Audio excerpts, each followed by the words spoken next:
excellent, l'auteur de la vie éternelle, Dieu. Nous te sommes infiniment reconnaissants, Seigneur.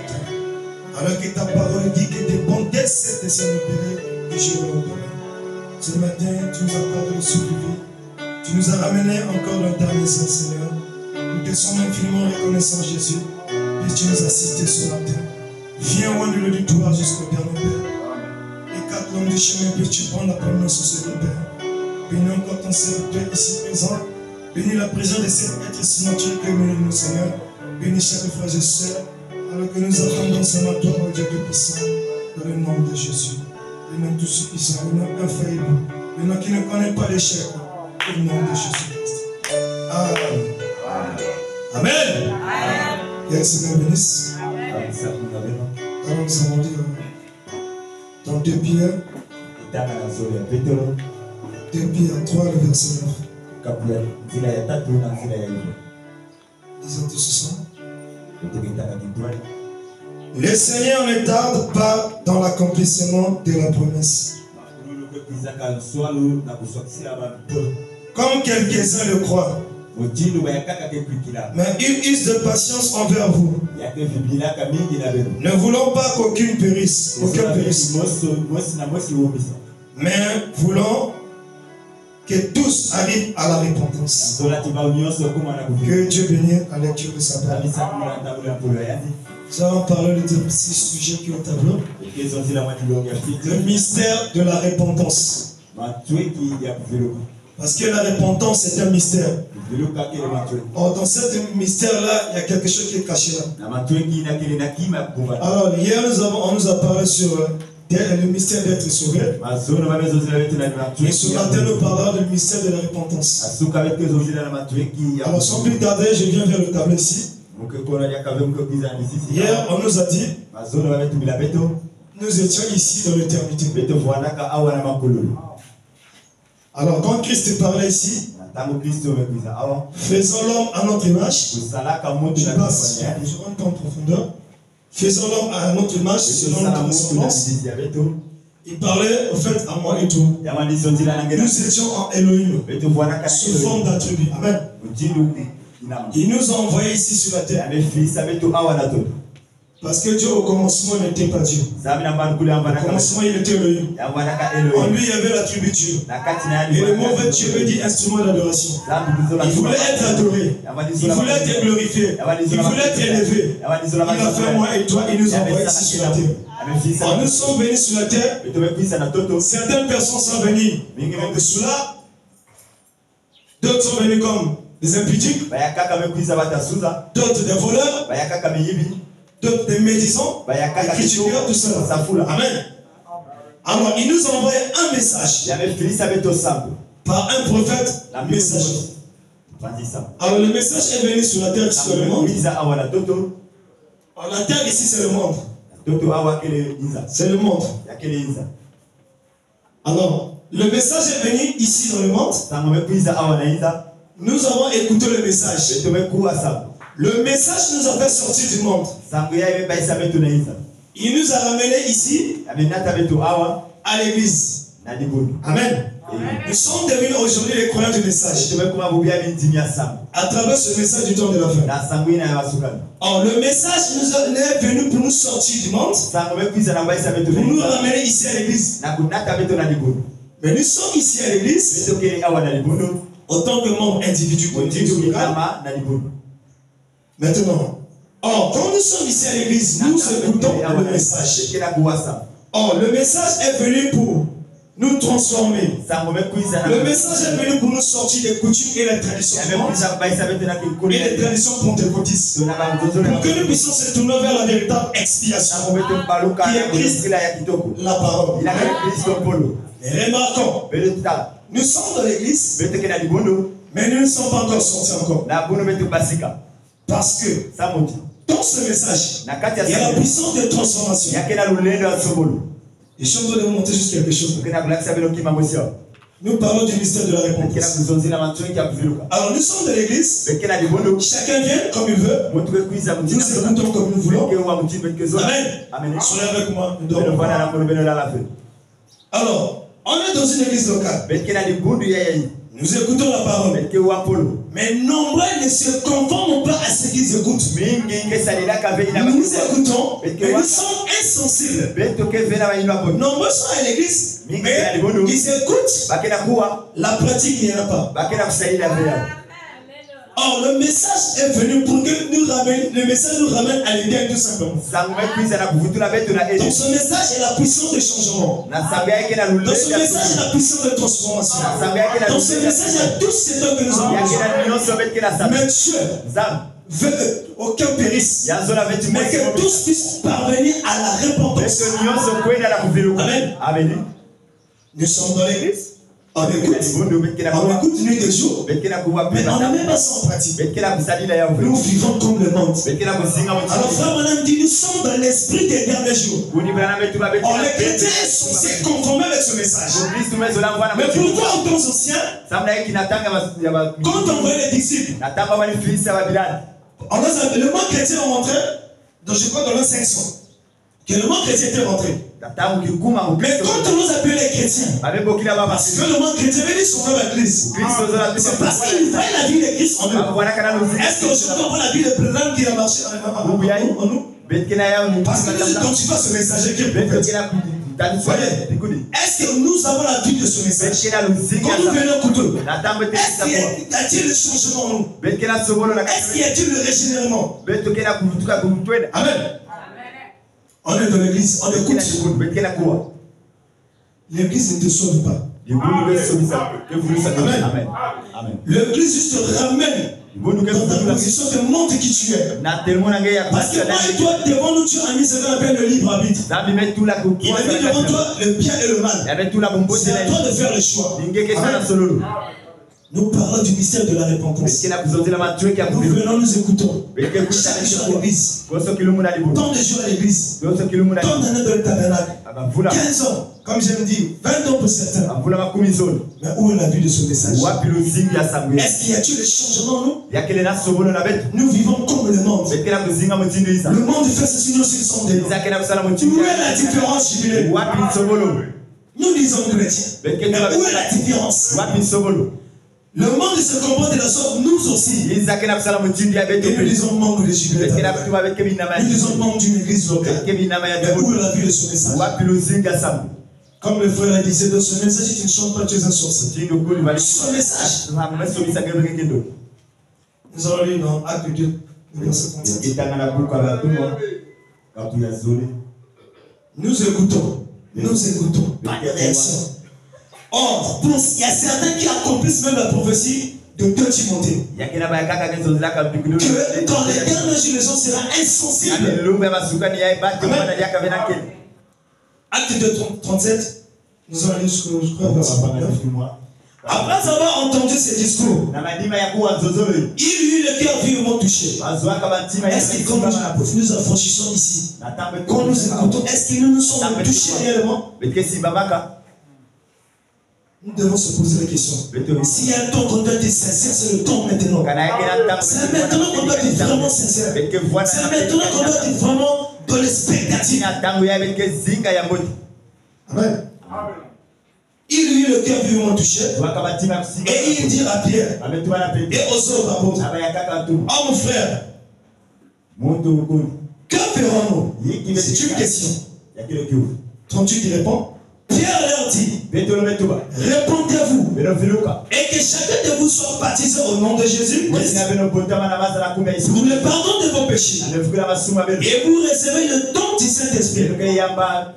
39, il dit, car la promesse est pour vous, pour vos enfants et pour tous ceux qui sont de loin, en aussi grand nombre que le Seigneur notre Dieu les appellera. Or, la promesse est pour nous. Pour nos enfants, en aussi grand nombre que le Seigneur les appellera. Pourquoi la repentance? Lisons le mystère. Qu'est-ce que le mystère d'abord selon Frère Branham? Je vais vous montrer qu'il y a un mystère de la repentance. Il y a un mystère caché là. Dans la prédication, Messie, c'est le signe de la fin. Paragraphe 168. Frère Branham dit, est-ce que vous êtes avec moi? Moi, je ne comprends pas un chrétien qui écoute la parole. Amen. Amen. Amen. C'est ça être téléspectatif. Voici ce qu'est un mystère. Un mystère de l'écriture est une vérité qui a été préalablement cachée et qui est maintenant révélée divinement, mais à laquelle reste toujours un élément qui est un élément surnaturel malgré, comme j'ai écouté ça, mais à laquelle reste toujours attaché un élément surnaturel malgré la révélation. Malgré il y a la révélation de la repentance, mais il y a un mystère qui est caché là. Pourquoi la repentance? C'est quoi la repentance? Nous n'avons pas deux chemins à revenir à Christ. Nous n'avons pas trois chemins à revenir à Christ. Mais le seul chemin à revenir à Jésus-Christ, c'est au moyen de la repentance. Nous devons nous repentir nous des jours. Quand tu transgresses la parole, tu sens quoi en toi? Parce qu'on va se poser la question. Tu marches durant le parcours de la journée, tu as brisé la parole, mais tu sens rien moi.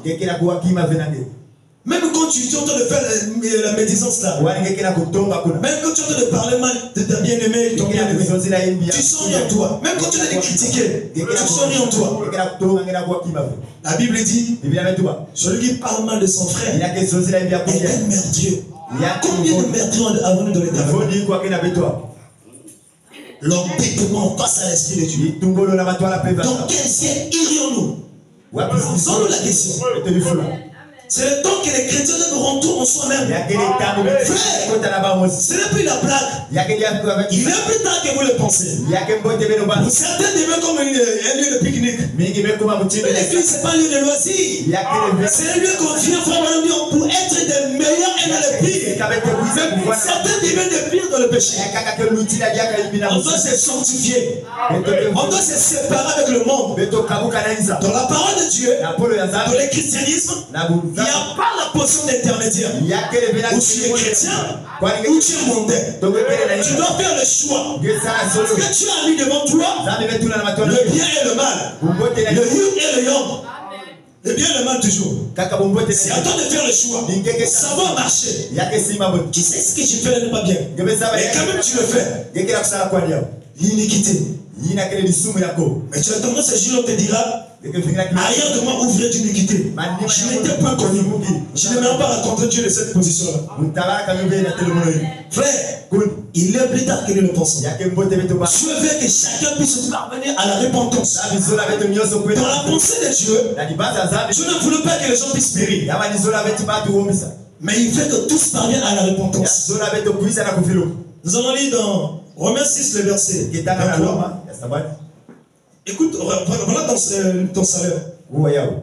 Car le salaire du péché, c'est la mort. Ne pense pas, il y a plusieurs sortes de mort. Il y a la mort physique, tu meurs, tu t'en vas, on parle plus de toi sur la terre. Il y a la mort en séparation avec Dieu. Combien de gens qui sont séparés avec Dieu aujourd'hui? Pensons être dans le vrai, mais vous n'êtes pas. Parce qu'un chrétien qui ne met pas la parole de Dieu en pratique, Dieu n'est pas là pour lui bénir. Vraiment, Dieu ne bénit pas dans le péché. C'est le temps qu'on doit te sourire avec nous-mêmes. Quand Dieu te parle, non, tu ne suis pas ton cœur. Dieu parle tantôt d'une manière, tantôt d'une autre. Je vous ai donné mon témoignage chaque fois que j'écoutais ce que le pasteur prêchait. Je disais, Seigneur, oh, ça c'est moi. Seigneur, aide-moi. Mais il m'a aidé. Mais je me suis exercé. C'est comme ça. Dieu ne fait pas de ses promesses. Dans ce message, il y a tout ce dont nous avons besoin. Si nous ne voulons pas, c'est nous-mêmes. Regardons notre conduite. Est-ce que nous respectons les commandements? Est-ce que nous respectons la loi de Dieu? Est-ce que nous respectons les critères de Dieu? Est-ce que nous mettons en pratique la parole? La parole dit ne médisons pas, nous nous médisons. La parole dit ne critiquons pas, nous nous critiquons. La parole dit n'aimez pas la sueur, nous faisons la sueur. Avant nous attendons à quoi? Les copains copines dans les tabernacles. À l'école, vous faites le mal.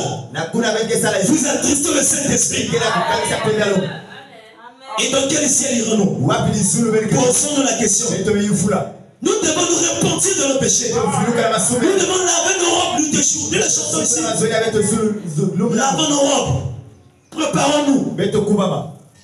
Il est plus tard que nous le pensons. Ce matin, on va changer de pas pour sortir. Dis Seigneur, aide-moi. Il va t'aider. Il est le secours qui ne manque pas en cas de détresse. Tu as besoin quelconque. Demande à Dieu mais la foi. Il va t'accorder ce temps que tu as besoin. Nous devons nous repentir de tes choses. C'est le temps que les chrétiens doivent être sincères. Nous devons marcher pieusement. Arrangeons nos vies des jours. Mettons-nous en ordre. Amen. Lève les pensées qui te tiennent que tu dois faire. Oublie les pensées qui te tiennent de soi concentrer la parole. Dieu te parle tout simplement. C'est comme ça que Dieu fait. L'homme a été toujours l'agent de Dieu. Amen. Lisons dans Proverbe 1, le verset 23. Tournez-vous pour écouter mes réprimandes. Tournez-vous pour écouter mes réprimandes. Voici, je répondais sur vous, mon esprit. Je vous ferai connaître mes paroles. C'est Dieu qui le parle. Écoutez ces réprimandes. Nous déjà nous venons sur écouter les réprimandes de Dieu. Quelle est notre attitude? Dans une fenêtre de vision, Pharaon regardait le peuple et ses esclaves. Moïse voyait le peuple béni de l'Éternel. Mais toi, quand tu écoutes, tu vois quoi? Quelle est ta réaction? Tu vois quoi? Quand tu viens, tu écoutes la parole. Quelle est ta réaction? Tu vois quoi? Quelle est ton attitude, l'approche face à ce message que tu écoutes? Est-ce que tu es touché? Est-ce que toujours tu te poses la question, la vie que je mène, si Dieu venait maintenant, je vais aller dans cette condition. Pourquoi le Saint-Esprit ne vient pas dans chacun de nous? C'est parce que nombreux leur confession n'était pas sincère. C'est là le Saint-Esprit ne vient pas. Si nous répondons correctement et que tu ne donnes pas le Saint-Esprit, c'est une promesse. Il avait dit, il est avantageux que je m'en aille. Pour vous, j'envoyais le consolateur. Il prendra ce qui est à moi, il vous annonce. Amen. Question et réponse. 54. Premier, troisième mois. Paragraphe 100. Écoutez ce qu'il y a. Paragraphe 100 dit. Nous vivons au jour dont Dieu avait annoncé la venue. Nous vivons au dernier jour. Nous vivons à une époque où les hommes, nous avons beau essayer de penser autrement. La parole de Dieu déclare que nous avons été prédestinés. C'est vrai. Ceux que Dieu a appelés viendront à Dieu. Et ceux que Dieu n'a pas appelés ne viendra point à Dieu. Dieu appelle et il refuse. Est-ce que vous écoutez? Dieu appelle, il refuse. Et il appelle, il refuse. Bon, je ne dis pas que Dieu condamne qui que ce soit. En effet, il ne veut pas que tous, qu'aucun périsse, mais veut que tous arrivent à la repentance. Pourquoi la repentance? Parce que c'est l'unique chemin à revenir à Dieu. J'ai péché, j'ai mal agi, je viens à Dieu, je demande pardon, il va me pardonner. Mais ça c'est votre jour. Mais ce jour-là, le pardon ne sera plus. Le pardon c'est maintenant. Le sang encore sous le propitiatoire. Le pardon encore là. Amen.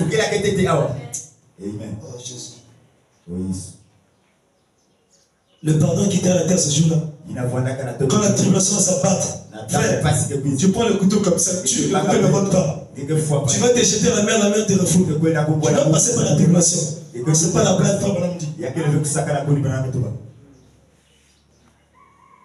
Qu'aucun périsse. mais que tous arrivent à la repentance. Par contre, du fait qu'il est Dieu,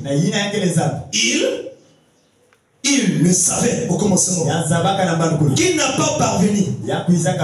Pourtant, il leur a quand même donné une chance.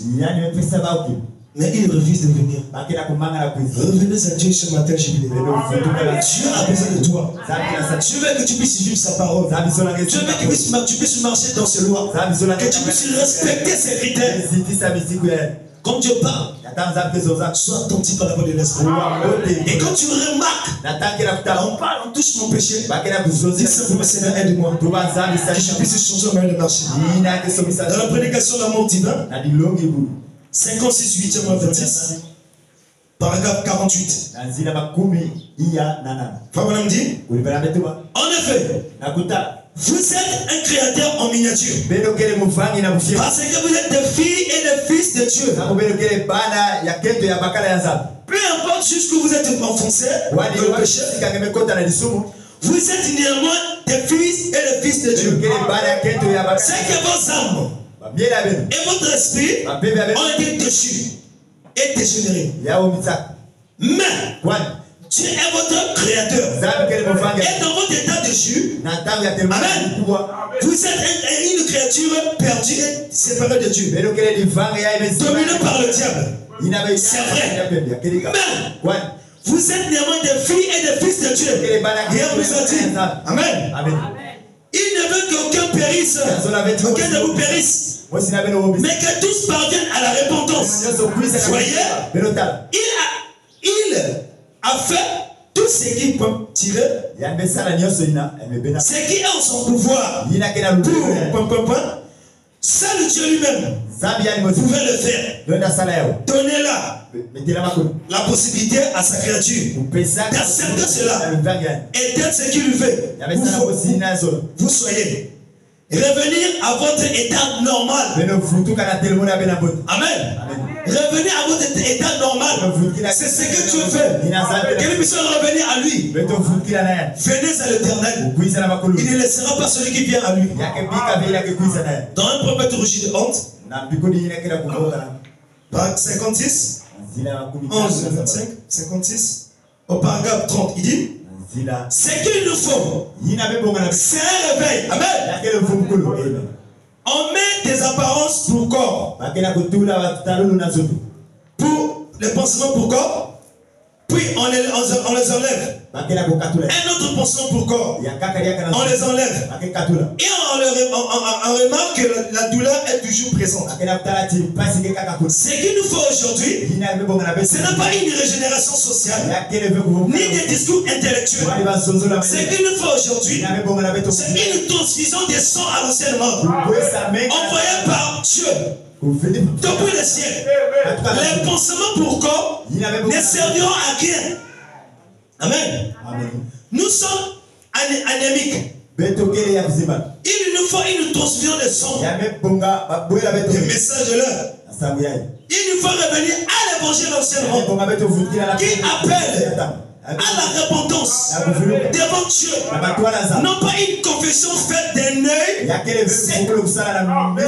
par une poignée de main, mais bien d'un réveil du Saint-Esprit envoyé par Dieu qui apporte la purification par le sang du Seigneur Jésus-Christ. Dans chaque cœur humain, il faut un réveil qui commence de l'église et qui parle tout le pays. Sans ce genre de réveil, sans ce genre de réveil, nous mourrons, nous périrons et nous serons fichus. Amen. Sans ce réveil, nous serons fichus. Nous voulons le réveil du Saint-Esprit, le réveil d'un cœur sincère. Revenons à Dieu et il viendra à vous. Je veux qu'aucun périsse, mais que tous parviennent à la repentance. Laissons nos vies sales. Laissons tout ce que tu penses. Dépouillons-nous de tout ce qui nous lie. Dépouillons-nous de tout vie mondaine. Revenons à Dieu. Jésus a dit, je ne mettrai pas dehors celui qui vient à moi. Amen. Il dit encore ici, au paragraphe 32. Nous avons besoin du baptême du Saint-Esprit pour changer les émotions, l'intellect, le point de vue, les habitudes et la vie des gens pour les remettre de nouveau sur le bon chemin. En dehors d'une transfusion de sang, du calvaire, tous nos efforts ne nous serviront absolument à rien du tout. Un homme ne peut pas passer près de la croix et rester le même. Proverbe 28, le verset 13. Il dit, celui qui cache ses transgressions, ça veut dire ses péchés, ne prospère point. Mais celui qui les avoue et les délaisse obtient miséricorde. Ne cache pas tes péchés devant l'Éternel. Confesse ta vie. Tu as péché. Tu as commis l'adultère. Tu es allé dans une chambre d'hôtel. Confesse alors que Dieu te pardonnera. Vous pensez que vous rentrez pour regarder à gauche à quelle personne, mais un mec qui te regarde. Quand tu parles quand même la publicité, nous ne voulons pas la suivre ici. C'est ça le péché. Ça ne nous servira à rien. Ça retarde simplement ta marche chrétienne. Séparons-nous du monde. Laissons tout ce qui est sale. Répondons-nous de nos péchés. Afin que le Saint-Esprit puisse venir. Tu ne cohabites pas avec le péché. Tu aimes le péché. Mais il n'aime pas le péché. Il veut que le pécheur se réponde de ses péchés. Afin que lui puisse y rentrer. Puis-tu enlever l'endurcissement du cœur? Puis-tu ôter l'incrédulité qui te lie? Puis-tu aider que Dieu laisser que Dieu entre en toi? Amen. Dieu parle à un cœur. Laissons tout ce que tu demandes. Désirons que Christ puisse rentrer en nous. Amen. La Bible dit Christ en vous l'expérience de la gloire. Est-ce que Christ en toi l'expérience de la gloire? Pose-toi les questions. Quand tu vis mal, tu brises la parole. Est-ce que Christ est l'expérience de la vie pour toi? Pose-toi la question. Le miroir est devant tes yeux. Proverbe 28, le verset 14. Il dit, et l'homme qui est continuellement dans la crainte. Mais celui qui endurcit son cœur tombe dans le malheur. Tu viens, tu écoutes. Tu sens rien en toi. On doit se poser la question. Amen. Proverbe 28, le verset 18, il dit, celui qui marche dans l'intégrité trouve le salut. Mais celui qui suit deux voies tortueuses tombe de l'une d'elles. Tu es dans le message, tu es en train de le montrer. Tu suis deux voies, tu vas tomber dans l'une. Amen. Qu'est-ce que dans la prédication, toujours un prophète au jeu de compte 77, et plutôt la perfection 57, 99, paragraphe 77. Dieu dit, qu'est-ce que c'est? Oh! Dieu exige la perfection. Il exige votre repentance. Il exige votre loyauté envers lui. Votre loyauté envers lui. Quel cœur sincère. Mais il garde ce soir, nous disons ce matin. Peu importe combien vous avez péché, que ce soit peu ou beaucoup, vous êtes quand même un pécheur. Et vous ne pouvez pas entrer autrement que par Jésus-Christ. Le sacrifice de Dieu est entièrement suffisant. Et en lui, vous êtes rendu parfait pour toujours. Pensez-y. Ce n'est pas quelque chose que vous faites. Ce n'est pas que vous tournez la page. Ce n'est pas qu'une nouvelle vie que vous commencez. C'est une confession de vos torts. Et la grâce de Dieu envers vous. Cela vous amène à la perfection. Et alors, vous êtes rendu parfait en Jésus-Christ. Ne tournez pas la page. Revenez à votre chemin. Confessez vos péchés. Reconnaissez vos péchés devant le Seigneur. Et alors il vous élèvera, jubilé. Amen. Est-ce que quelqu'un là pour dire Amen? Quand je parle. Mais un jour tu entendras ce jour aussi. Tu verras ce jour. Dieu te parlait. Personne ne va s'échapper au jour du jugement. Tous nos films seront dépouillés. Quand on posait la question à Daniel, quand il s'approchait de la lumière, Daniel guérit. Est-ce que tu étais sincère sur terre? Dès qu'il voulait donner une réponse, c'est le péché qui s'est monté. Il dit, il se recueillait de cette lumière. Quelqu'un dirait, est-ce que tu n'es pas monté sur la terre? Dès que vous voulez donner une réponse, il se recueillait, les images montaient. C'est ce qu'Afro Madame dit. Ça va s'échapper ce jour-là. Amen. Daniel 9, le verset 5. Il dit, nous avons péché. Nous avons commis l'iniquité. Du sous-banco. Amen. Nous avons été méchants. Et rebelles. Nous sommes détournés de ce commandement et ses ordonnances. Amen. Oh, Acte 3, le verset 19. Repentez-vous donc et convertissez-vous pour que vos péchés soient effacés. En la repentance s'efface le péché. Là-bas, le sang des boucs et les taureaux ne pouvaient pas ôter les péchés. Mais le sang de Jésus-Christ, qui est le sang de Dieu, le message de l'air, enlève le péché. Et Dieu jette ça dans la mer de l'oubli et des irréprochables. Repentons-nous. Si tu es là, réponds-toi. Mets ta vie en ordre. Marche avec le Seigneur. Il ne te laissera pas. Chaque 4 versets qui dit, approchez-vous de Dieu jubilé ce matin. Peux-tu approcher de Dieu? Peux-tu approcher de Dieu avec un cœur sincère? Si tu es sincère, quelque chose va se passer. Je dis, mais si tu es sincère, parce qu'il y a quelque chose ici. Approchez-vous de Dieu. Il s'approchera de vous. Nettoyez vos mains. Amen. Pécheurs, purifiez vos cœurs. Hommes irrésolus. 1 Jean 1, le verset 9 dit, si nous confessons nos péchés,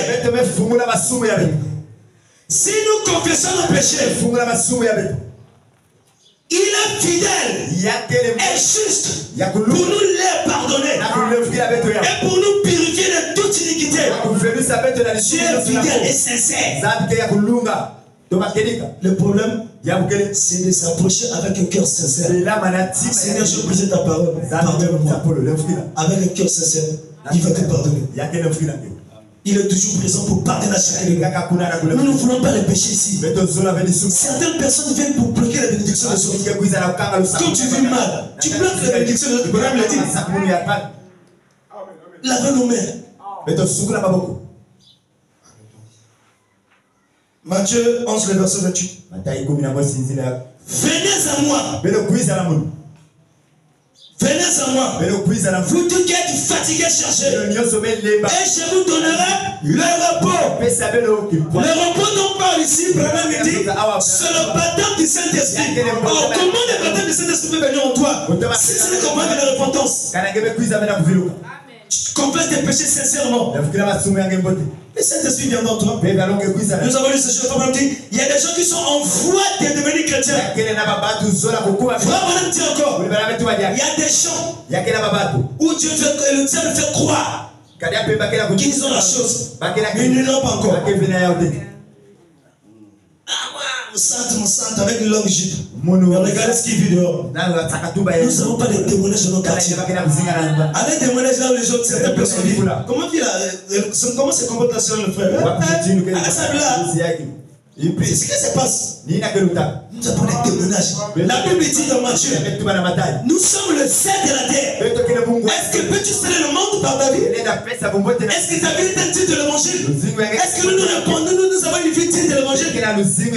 Nous devons saler le monde par notre manière de faire, de parler, de porter les actions, de vivre. Nous devons avoir un témoignage. Je vous mets au défi. Je suis sincère. Si on ne peut pas vous blaguer, allez demander partout, je passe vivre. J'ai toujours un témoignage. Mais c'est comme ça. Il y a ceux qui viennent dire, ah, vraiment, tout le monde parle de toi ici. Mais c'est comme ça. On n'est pas des chrétiens de nom, on est des chrétiens de filles. C'est pas mon sang tout Christ à l'église. Alors la parole, c'est la vérité.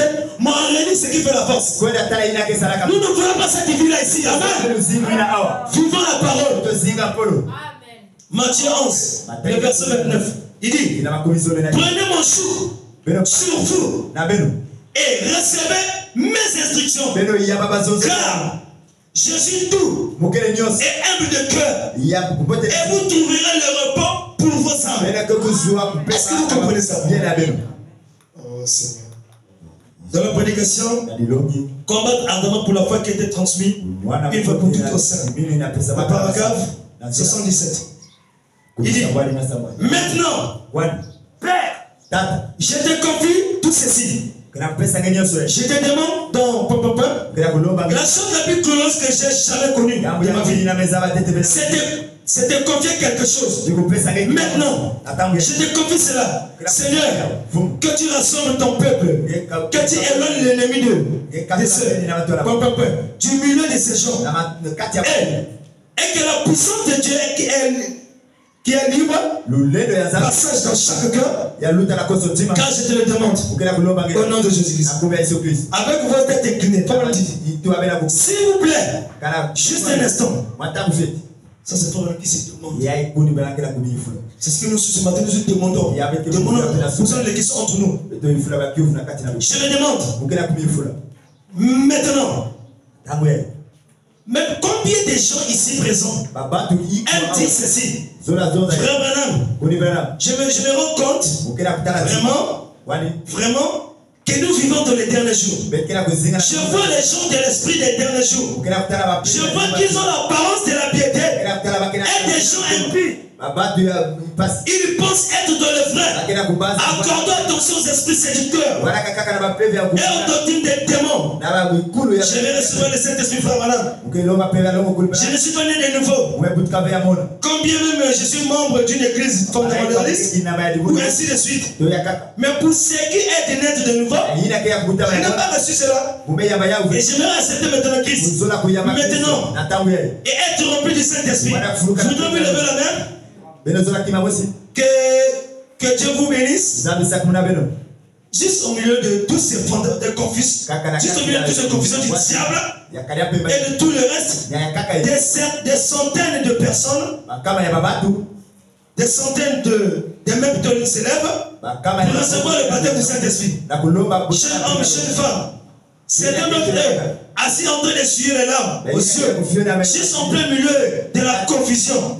Pourtant, il n'y a rien de confus. Et quand la puissance de Dieu se met dans le cœur des gens, oh là là, très bien.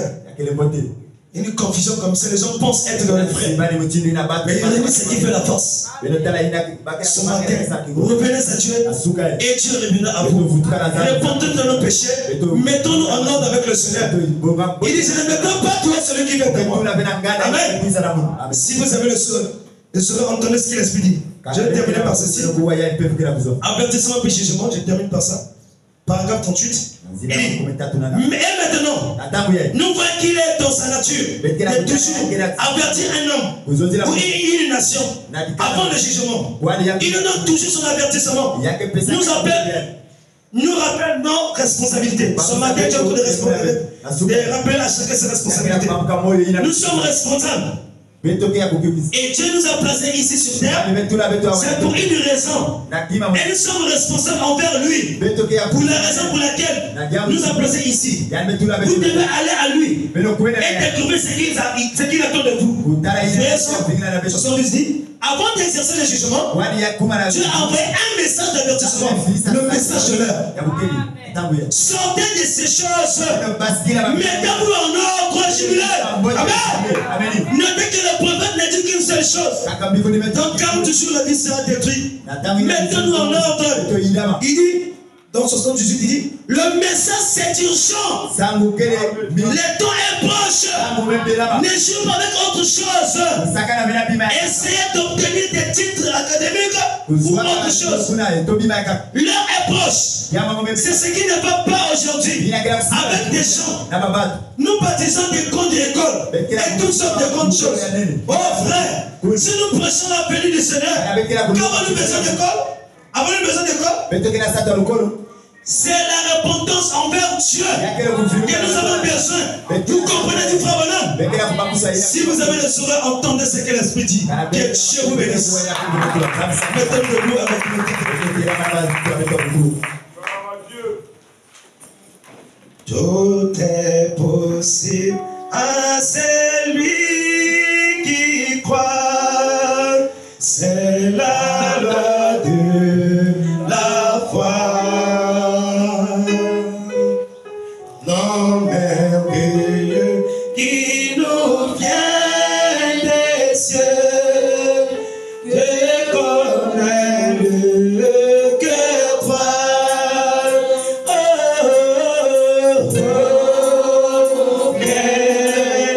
richesse, trésor, un cœur délivré. C'est que Dieu puisse savoir pour lui, c'est l'heure. Dieu l'honneur et le bénit. Oh, oh, oh, quelle richesse, trésor.